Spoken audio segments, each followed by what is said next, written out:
खबर उत्तराखंड देख रहे हैं आप सब और मैं हूं आपके साथ रूपाली शर्मा। तो चलिए बुलेटिन की शुरुआत करते हैं। सबसे पहले राजधानी देहरादून की बात की जाएगी, जहां पर आपको बता दें कैंटमेंट बाढ़ स्थित वीरपुर आशा स्कूल में उत्तराखंड के राज्यपाल लेफ्टिनेंट जनरल गुरमीत सिंह ने निरीक्षण किया है। साथ ही उन्होंने आशा स्कूल में पढ़ रहे विकलांग बच्चों के साथ भी बातचीत की है। राज्यपाल ने वोकेशनल रूम का निरीक्षण भी किया, जहां पर बच्चों को तमाम प्रकार के स्किल, सिलाई, कंप्यूटर आदि सिखाए जाते हैं। राज्यपाल गुरमीत सिंह ने कहा कि ये स्कूल आपको बता दें कि 1984 से चलाया जा रहा है। पहले शुरुआती दौर में इस स्कूल में 2 बच्चे थे, लेकिन आज स्कूल में बच्चों की संख्या 50 हो गई है, जो कि काफी हर्ष का विषय है। आज सचमुच मेरे लिए बहुत टचिंग विजिट रहा है। आज वीरपुर कंटोनमेंट के अंदर में जो आशा स्कूल चलाया जा रहा है, ये 1994 से चलाया जा रहा है और बहुत ही नम्रतापूर्ण जब शुरुआत की थी सिर्फ 2 बच्चे थे, 1 कमरा था और आज इतने सालों के बाद में 50 बच्चे हैं। And each child is a case study by himself कि उनके क्या चैलेंज है, ऑटिज्म है, बाकी डिसेबिलिटीज हैं। लेकिन जो आज मैंने देखा कि किस प्रकार से यहाँ की प्रिंसिपल साहिबा और टीचर्स उनको एक एक बच्चे को इंटेंसिव केयर, मतलब एक पर्सनलाइज कस्टमाइज केयर के साथ में बढ़ा रहे हैं और उनके अंदर में जो हर एक इम्प्रूवमेंट है, I can feel it that ये उनकी मेहनत है। और ये हमारे पूरे समाज के लिए बहुत बड़ा चैलेंज है कि जो हमारे बच्चे who have this challenge with them, challenge of growth, उनको हम किस प्रकार से आगे लेके आए। आज मुझे सबसे अच्छी बात ये लगी कि हर एक टीचर में एक पैशन थी, एक डेडिकेशन थी और सबसे बड़ी बात ये थी कि वो एक बच्चे में क्या खूबी है, क्या पैशन हो सकता है, क्या एक्सपर्टीज होता है, उसको ढूंढकर उसके अंदर में कैसे इम्प्रूवमेंट किया जाए। और यहाँ पर जो उनको हॉबी, पैशन और उनके स्किल सिखाई जा रही है, अपने आप में बहुत अच्छा है। मैं तो पूरे समाज को बोलूँगा कि आप सब आकर इधर देखिए कि किस प्रकार से एक सेल्फलेस डेडिकेशन और प्रिजर्वेंस है। यहाँ की जो प्रिंसिपल साहिबा है, मैंने उनसे पूछा कि कितने साल से कार्य कर रही हैं। 3 दशक से कार्य कर रही हैं। ऐसी एक इतने लंबी innings of selflessness. My big compliments to you for this and I would like to compliment 14 day general Mahajan साहब, ब्रिगेड कमांडर साहब, यहाँ के जो सीओ साहब हैं, आप सबको मैं मुबारकबाद देता हूँ कि आपने इस फोकस को बहुत एक्टिव रखा हुआ है। आपकी जो इन्वॉल्वमेंट है इन बच्चों के प्रति, ये हमारे समाज के वो हिस्से हैं जिनकी जिम्मेवारी हमारी है। एंड आपकी इस केयर की डेप्थ को देखकर I am very touched and I wish you all the best. And मैं सदा पूरा प्रदेश और पूरे शासन प्रशासन हम सदा आगे बढ़कर आपकी मदद करना चाहेंगे। मेरा नाम समरा मिर्ज़ा है। मैं प्रिंसिपल गोल्डन की आशा स्कूल हूँ और यहाँ पर 30 सालों से वर्क कर रही हूँ। मेरे पास 30 इयर्स का एक्सपीरियंस है और हमारे पास intellectual disability, down syndrome, autistic और सीपी बच्चे को एडमिशन दिया जाता है। यहाँ पर हम अलग अलग तरह से स्किल्स सिखाते हैं। सबसे पहले बच्चे का असेसमेंट करते हैं और उसकी बेसलाइन चेक करते हैं। जो बेसलाइन निकल कर आती है उसके अकॉर्डिंगली हम उनका आईईपी बनाते हैं और गोल सेलेक्ट करते हैं। उसके हम लॉन्ग टर्म टू गोल्स और शॉर्ट टर्म गोल्स। जब बच्चा हमारे पास आता है तो हम अलग अलग एक्टिविटीज़ के थ्रू उनको हम इसके उत्तराखंड विधानसभा अध्यक्ष रितु खंडूरी ने अपने शासकीय आवास पर पत्रकार वार्ता को संबोधित किया। उन्होंने कहा कि आगामी बजट के लिए विधानसभा तैयार है। उन्होंने कहा कि इस बार हम भराड़ीसैंण और देहरादून दोनों सदन को डिजिटाइजेशन किया जा रहा है। उन्होंने ये भी कहा कि गैरसैंण के भराड़ीसैंण में कार्य पूरा नहीं हो पाया है। वहीं इस वजह से वे सरकार से अनुरोध कर रही है कि सरकार बजट को भराड़ीसैंण के बजाय देहरादून में कराएं। उन्होंने जानकारी देते हुए बताया कि इस बार विधानसभा सत्र पूरी तरह पेपरलेस किया जाएगा। इसके लिए देहरादून विधानसभा पूरी तरह तैयार है। वहीं उन्होंने ये भी कहा कि पेपरलेस बजट सत्र के लिए सभी विधायकों को पत्र भेज दिया गया है, जिसके लिए ट्रेनिंग को कहा गया है। उन्होंने ये भी कहा कि कम से कम पेपर का इस्तेमाल करने की कोशिश इस बार के सत्र में की जाएगी।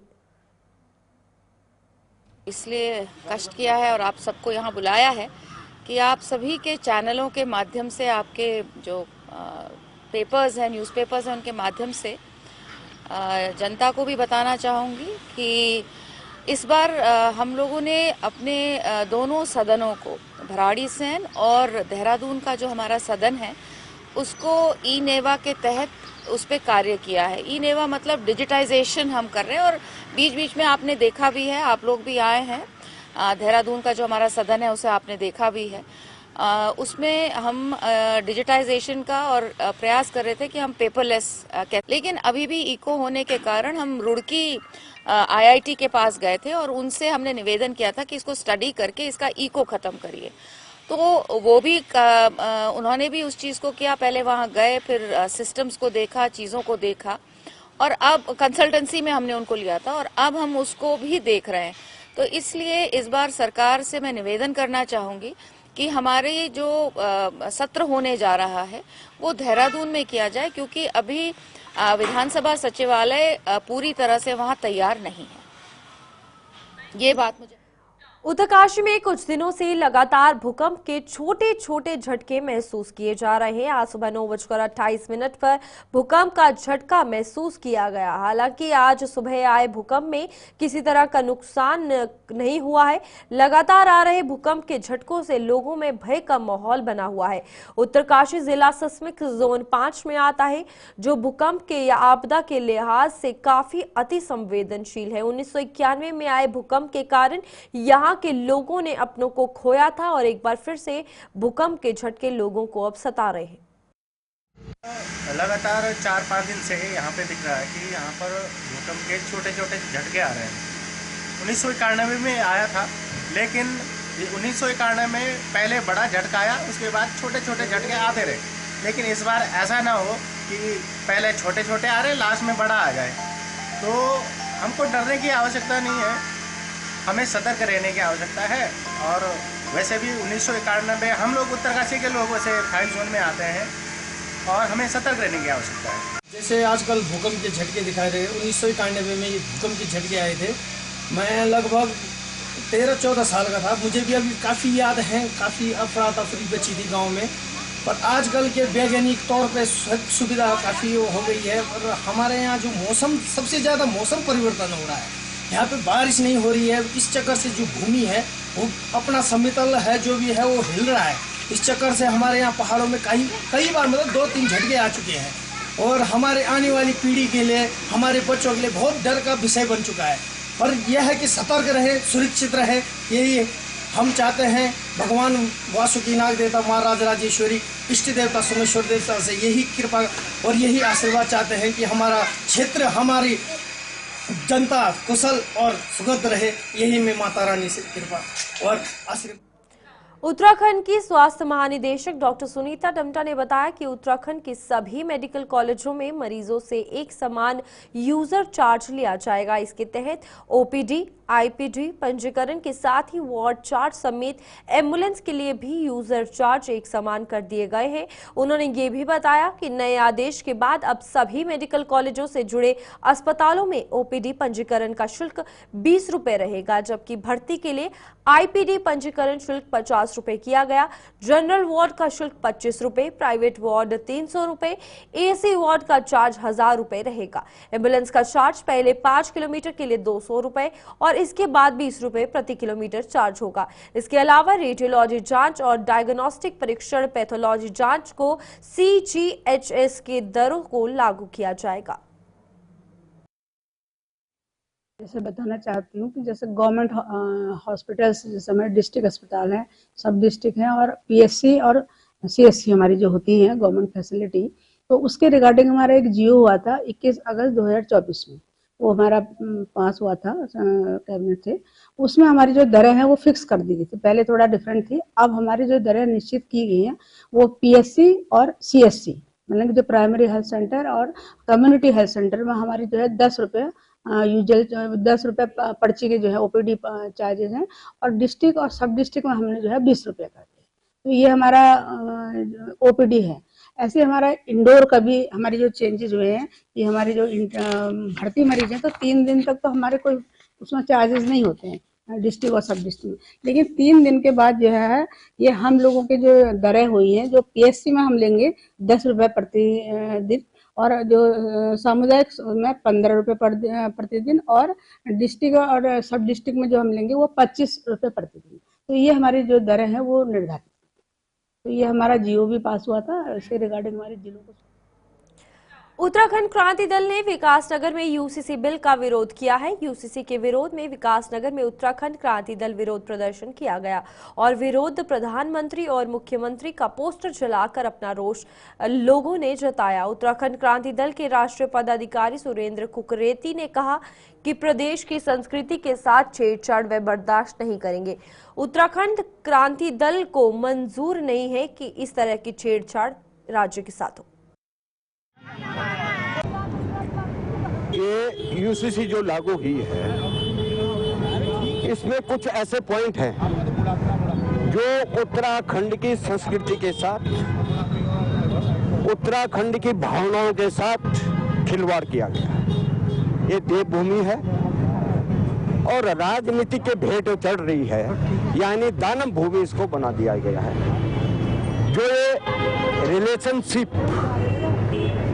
जो सरकार ने किया है कि इसमें लड़की लड़का जो है ये रह सकते हैं आपस में कहीं भी, और एक शब्द ऐसा है जो मातृशक्ति के सामने मैं कह नहीं सकता, लेकिन इसमें ये लिखा हुआ है कि अगर कोई उनसे संतान उत्पन्न होती है,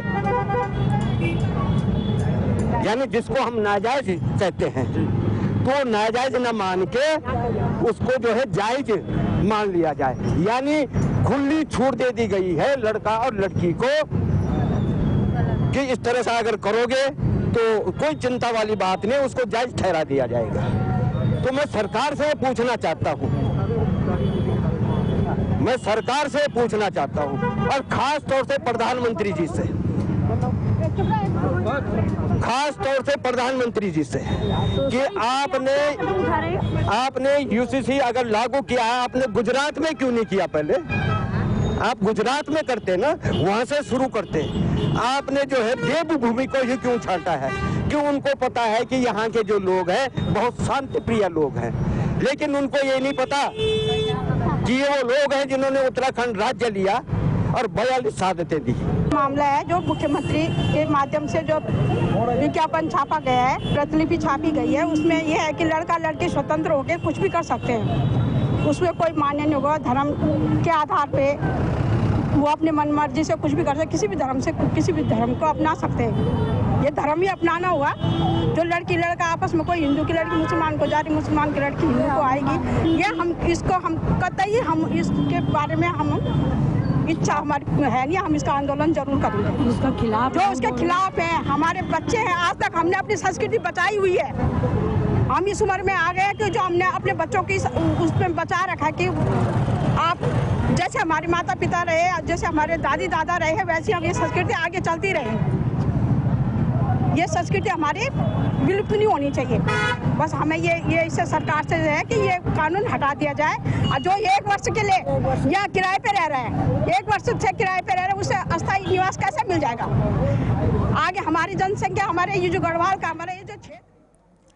खानपुर फायरिंग प्रकरण में अब सर्व समाज ने विधायक उमेश कुमार के समर्थन में एक बैठक का आयोजन किया। आपको बता दें, इस बैठक का आयोजन लक्सर में किया गया, जिसमें शामिल होने के लिए विधायक उमेश कुमार लक्सर जा रहे थे। वहीं शांति व्यवस्था को देखते हुए पुलिस द्वारा उन्हें डोईवाला टोल पर रोक लिया गया और कोतवाली डोईवाला ले आए। इस दौरान उमेश कुमार ने अपने समर्थकों से शांति व्यवस्था बनाने की अपील की। उन्होंने कहा कि ये लड़ाई 2 निजी लोगों की है और कोई किसी भी समाज पर टिप्पणी ना करे और आपसी सौहार्द भी बनाए रखे। देखिए, देश भर से लोग पहुंचे हैं और अगर उनका नेता ना पहुंचे तो ये बड़े दुख की बात होती है। मैं बस एक ही अपील करना चाहता हूं सभी से, उत्तराखंड जो है वो बहुत शांत प्रदेश है और नेता की सबसे बड़ी जिम्मेदारी ये होती है कि अपनी निजी हितों से ऊपर उठ के बात करें। माँ के सम्मान की बात की हम लड़ाई लड़ रहे थे, लेकिन जिस तरह से पूरे पश्चिम में और देश भर में तनाव हुआ है बिरादरियों के बीच में, वो अच्छा नहीं। मेरी आप सभी से अपील है कि जो लोग पहुंच भी गए हैं लक्सर कानपुर विधानसभा, वो लोग शांति बनाए रखें। मैं खादर के लोगों से भी कहना चाहता हूं कि आप भी शांति बनाए रखें। जिस तरीके से आप हमेशा अतिथि देवो भव पर कायम रहें, ऐसे ही आगे रहें। जो लोग आए हैं उनके साथ कोई अभद्रता ना करें और जो लोग क्षेत्र में पहुंच चुके हैं वो लोग भी शांति बनाए रखें। किसी को अपमान करने की, किसी बिरादरी का अपमान करने की, किसी पर आपत्तिजनक बात कहने की बात ना करें, क्योंकि मैं नहीं चाहता कि उमेश कुमार पर कोई ऐसा दाग लगे, लोग ये कहें कि उमेश कुमार के कारण कोई दंगा हुआ या कोई फसाद हुआ। तो मेरी हाथ जोड़ के सभी से अपील है, सभी बिरादरी से, सर्व समाज से, कि उत्तराखंड देवभूमि जिस चीज़ के लिए जानी जाती है उसके लिए हमेशा जानी जाए और ये ना हो कि वो एक विधायक के कारण यहाँ पर कोई अराजकता फैली थी, कोई विवाद हुआ था, वो ना हो। आज एक सर्व समाज की बैठक थी और उसमें सब लोग इकट्ठा हो रहे थे सिर्फ ये विरोध करने के लिए कि उमेश जी की माता जी को बहुत गलत शब्द जो बोले गए उनके खिलाफ, उसके खिलाफ एक विरोध था, बस इतना था। उसके लिए हमें जाने नहीं दिया जा रहा है। आप देख ही रहे हैं क्या हालत है। पूरा हमारा ऑफिस भी, जबकि शांतिपूर्वक बैठक होनी थी, बिल्कुल शांतिपूर्वक होनी थी, सर्व समाज की बैठक, चर्चा होनी थी सिर्फ कि क्या किया जाएगा। जी। तो पुलिस ने रोक लिया। सब लोग चाह रहे थे, जो पिछले दिनों इतनी घटना घटी है, हमारे कार्यालय पे गोलियां चलाई गई, तो उसके खिलाफ कुछ प्रदर्शन करना चाह रहे थे, पर हमने कहा कि एक बैठक कर लेते हैं, सर्व समाज की बैठ के डिसाइड कर लेते हैं और अपना विरोध दर्ज करवाते हैं, परंतु हमें रोक लिया गया। आप देख रहे हैं कि किस तरह अरेस्ट कर लिया। अब हमारे कार्यालय को भी सील कर दिया गया है पूरी तरह से लक्सर पे, और बॉर्डर पे बहुत लोग जमा हो गए हैं। उत्तराखंड में आयोजित होने वाले राष्ट्रीय खेलों के समापन समारोह में केंद्रीय गृह मंत्री एवं सहकारिता मंत्री अमित शाह शामिल हो सकते हैं। उत्तराखंड के भाजपा प्रदेश महामंत्री आदित्य कोठारी ने बताया कि हाल ही में मुख्यमंत्री पुष्कर सिंह धामी ने दिल्ली में केंद्रीय गृह एवं सहकारिता मंत्री अमित शाह से मुलाकात की थी और उन्हें 38वें राष्ट्रीय खेलों के समापन समारोह में आने के लिए आमंत्रित किया था। उन्होंने कहा कि केंद्रीय गृह मंत्री के साथ साथ अन्य कई बड़े नेता भी समापन समारोह में प्रतिभाग कर सकते हैं। जिस तरह से उद्घाटन के समय में देश के यशस्वी प्रधानमंत्री आदरणीय नरेंद्र मोदी जी यहां आए और उन्होंने राष्ट्रीय खेलों का उद्घाटन भी किया और उत्तराखंड की बहुत महत्वाकांक्षी परियोजनाओं पर भी चर्चा की है। इसी तरह से मुख्यमंत्री पुष्कर सिंह धामी जी ने आदरणीय गृह मंत्री अमित शाह जी से अनुरोध किया है समापन के अवसर पर यहाँ उपस्थित रहने का। तो मुझे लगता है कि आदरणीय गृह मंत्री जी का समय हमको मिलेगा और जैसे भी उनके आने का कार्यक्रम तय होगा आपको इसकी सूचना मिलेगी और गृह मंत्री जी आएंगे, कोई बड़े नेता और भी आएंगे, तो इससे उत्तराखंड का काफ़ी जो है विकास की दृष्टि में एक महत्वपूर्ण आयाम जुड़े। विकासनगर के हरबटपुर क्रिश्चियन मसीह हॉस्पिटल में बीएससी नर्सिंग कॉलेज का शुभारंभ हुआ है। विकासनगर विधायक मुन्ना सिंह चौहान के नर्सिंग कॉलेज का उद्घाटन किया गया। इस कार्यक्रम में क्षेत्र के कई जनप्रतिनिधि भी मौजूद रहे। क्रिश्चियन मसीह हॉस्पिटल के डॉक्टर मैथ्यू सेमवेल ने बताया कि अभी भी छात्राओं ने बीएससी नर्सिंग कॉलेज में एडमिशन लिया है। उन्होंने कहा कि काफी अथक प्रयासों के बाद इस बीएससी नर्सिंग कॉलेज का उद्घाटन करने का मौका मिला है। इस अवसर पर बीएससी नर्सिंग कॉलेज की छात्राओं के द्वारा कार्यक्रम भी प्रस्तुत किए गए। निश्चित रूप से नर्सिंग एक बहुत ही डिमांडिंग सेक्टर है और पूरे दुनिया में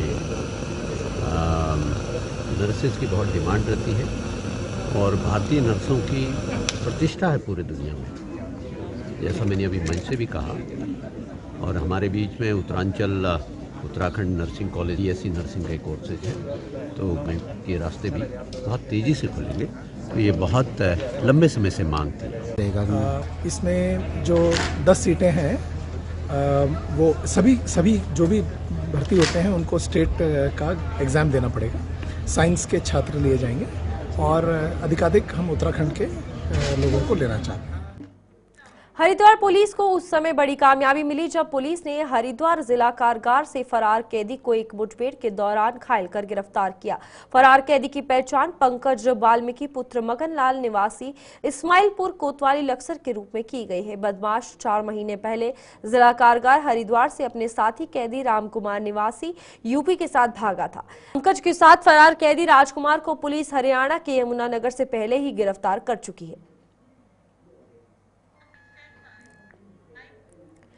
अयोध्या में श्री राम मंदिर में रामलला के विराजमान होने के 1 साल पूरे होने पर उत्तरकाशी के युवाओं वॉलीबॉल प्रतियोगिता आयोजित की, जिसमें खेल के साथ युवाओं को नशे से दूर रहने की हिदायत दी गई। प्रतियोगिता में मुख्य अतिथि के रूप में मौजूद मुख्यमंत्री पुष्कर सिंह धामी के पीआरओ किशोर भट्ट ने कहा कि जिस प्रकार युवाओं ने ये पहल शुरू की है उससे युवाओं में नया जोश भरेगा और युवा नशे के प्रचलन को छोड़कर खेलों के प्रति जागरूक होंगे, जिससे धार्मिक नगरी उत्तरकाशी का भविष्य और उज्जवल होगा। हमारी समाज को जो है अच्छी दिशा की ओर ले जाते हैं और ख़ास तौर से जो है आज के वक्त में जो है हमारा जो युवा है जो है नशे और बढ़ता है या मोबाइल पे अपने घर में लगा रहता है या अन्य जो है अन्य चीज़ों में लगा रहता है, जिससे उसके जीवन का जो है स्तर सुधरता नहीं। ताकि आयोजन निश्चित तौर पे होने चाहिए और इसके लिए मैं यहाँ की जोशियाड़ा की जो वॉलीबॉल समिति है इसमें समस्त समिति को अपनी ओर से बहुत बधाई देना चाहता हूँ और ये भी कहना चाहता हूँ मेरा सहयोग जो भी आप जिस प्रकार से लेना चाहेंगे मैं निश्चित तौर पर दूंगा, क्योंकि मैं भी एक युवा हूँ और मुझे बड़ी खुशी होती है कि इस प्रकार के आयोजन। 2 फरवरी को लक्सर बस अड्डे के करीब महाराजा भागीरथ की प्रतिमा का अनावरण किया जाएगा। इस ऐतिहासिक कार्यक्रम को भव्य बनाने के लिए महाराजा भागीरथ विशाल सैनी संगठन ने सर्व समाज के लोगों से उपस्थिति की अपील की है। संगठन ने हाल ही में एक प्रेस वार्ता आयोजित कर समाज के लोगों को कार्यक्रम में शामिल होने का न्योता भी दिया है। कार्यक्रम में विधायक उमेश कुमार व हरियाणवी गायक अमित सैनी रोहतकिया मुख्य अतिथि के रूप में शामिल होंगे। वहीं इसके अलावा स्थानीय सैनी समाज के नेताओं, धार्मिक गुरुओं एवं सर्व समाज के गणमान्य लोगों को शामिल होने की उम्मीद है। संगठन कार्यक्रम को सफल बनाने के लिए विस्तृत तैयारियों में जुटा है। सैनी समिति द्वारा जो महाराजा भागीरथ विशाल सैनी समिति है, हमारे जिला अध्यक्ष हैं बाबूराम जी, हमारे प्रदेश अध्यक्ष जी हैं रविंद्र अकेला जी, उनके सानिध्य से जो ये प्रोग्राम किया जा रहा है। पहले हमारी जो प्रोग्राम करने की स्थिति थी वो कहीं और थी, लेकिन अब सब उसका स्थान बदल दिया गया है। वो रुड़की बस स्टैंड के सामने जो रास्ता है वहाँ पर हमने व्यवस्था की गई है और बड़े धूमधाम प्रोग्राम होने जा रहा है। सर्व समाज इस प्रोग्राम की हिस्सेदारी बनने जा रही है और इस क्षेत्र के अंदर सौहार्द, प्यार और मोहब्बत से अब प्रोग्राम जो होगा श्रमजीवी पत्रकार यूनियन नगर इकाई सितारगंज के अध्यक्ष शरण सिंह सरारी के नेतृत्व में यूनियन के समस्त पत्रकारों ने एक ज्ञापन उपजिलाधिकारी सितारगंज रविंद्र कुमार जुठावा के द्वारा माननीय मुख्यमंत्री उत्तराखंड पुष्कर सिंह धामी को भेजा, जिसमें नगर इकाई सितारगंज के समस्त पत्रकारों ने कहा कि रुद्रपुर जिला उधम सिंह नगर के श्रमजीवी पत्रकार यूनियन के जिला अध्यक्ष राजीव चावला तथा पत्रकार आकाश आहूजा भूपेश हिमवाल के द्वारा निष्पक्ष पत्रकारिता के दायित्वों के निर्वहन करते हुए कांग्रेस कार्यकर्ताओं द्वारा रुद्रपुर में स्मार्ट बिजली मीटर लगाने के संबंध में विरोध में आवाज उठाई थी और पत्रकारों द्वारा स्मार्ट मीटरों के गोदाम में जाकर बिजली मीटरों का सीधा प्रसारण कर जनता को सत्यता दिखाई थी, जिसके फलस्वरूप अडानी एनर्जी सॉल्यूशन के सर्किल हेड द्वारा तीनों पत्रकारों पर झूठा मुकदमा दर्ज करवाया गया था तथा 5 लाख रुपए की रंगदारी का भी झूठा आरोप लगाकर पुलिस ने रंगदारी का मुकदमा दर्ज कर दिया था, जो सरासर गलत है और पत्रकारों की स्वतंत्रता पर सीधा प्रहार है। तथा श्रमजीवी पत्रकार यूनियन सितारगंज की नगर इकाई मुख्यमंत्री से अपील की गई है कि उन्होंने धमकी दी है कि अगर जिले के तीनों पत्रकारों पर दर्ज कराए गए झूठे मुकदमे को वापस नहीं लिया गया तो समस्त पत्रकार जिले में धरना प्रदर्शन व देहरादून कूच का आयोजन करने के लिए बाध्य हो जाएंगे, जिसकी समस्त जिम्मेदारी शासन प्रशासन की होगी। साधु की आज जो हमने मुख्यमंत्री जी को उप जिलाधिकारी महोदय की तरफ से जो ज्ञापन दिया गया है उनके माध्यम से दिया है, उसमें असली कारण ये है कि जो नगर निकाय चुनाव चल रहे थे उसमें जो है हमारे 3 पत्रकारों, जिनमें हमारे श्रमजीवी पत्रकार यूनियन के जिला अध्यक्ष श्री राजीव चावला जी, आकाश आहूजा जी और भूपेश सिमवाल जी, जिनके ऊपर जो है स्मार्ट मीटरों को लेके जो है झूठा मुकदमा लिखा गया है, रंगदारी का मुकदमा लिखा गया है, जिन पे जो है जिसको लेके हमने आज ज्ञापन दिया है। और हमारा कहना है कि नगर निकाय चुनाव में जो है कांग्रेस द्वारा मुद्दा उठाया गया था कि स्मार्ट मीटरों द्वारा जो है किस तरीके से जो है जनता को लूटा जाएगा, इसको लेके जो है हमारे पत्रकारों ने जो। चलिए अभी के लिए बुलेटिन में इतना ही। खबरों का सिलसिला जारी रहेगा, आप देखते रहिए गुलिस्तान न्यूज।